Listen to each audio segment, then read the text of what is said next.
কাল আমার কাছে টাকা ছিল না, কিন্তু আজ দেখো, আজকে আমার মানি ব্যাগটা কে চুরি করে নিয়েছে। কতটা কষ্ট, কে করলি রে বাপ টাকা চুরি।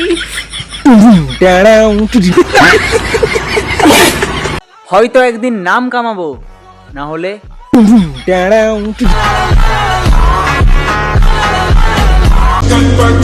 যাদের কপালে নাই গার্লফ্রেন্ড, তো বন্ধু তাদেরকে আমি একটা কথা বলতে চাই। কথাটা হলো, মারা স্কল করে দে, কিছুই না স্কল করে দে। ধ্যাৎ, কথাটা শোনার জন্য কত আগ্রহ। কনফার্ম হিসাবে আমি সব কিছুই ভুলে যাই, যেমন ঘুমানো, খাওয়া দাওয়া এবং বন্ধুর সাথে আড্ডা মারা, কিন্তু একটা জিনিস ভুলি না। সেটা কি জানো? বন্ধু, তোর গার্লফ্রেন্ডটা ওকে ঠিক মনে রাখি ভাই। বন্ধু ঘুরতে যাবি? হ্যাঁ যাবো। কিসে যাবি? মানে তোর বাইকটাই বাইকটা খারাপ যে রে, তোর বাইকটা বার কর। আমার বাইকটা যাবে নাই, তোর বাইকটা বার কর, তোর বাইকটা। তোর চিন্তা কিসে রে? আমি আছি তো, আমি টাকা বুঝো, টাকা আমি বুঝো।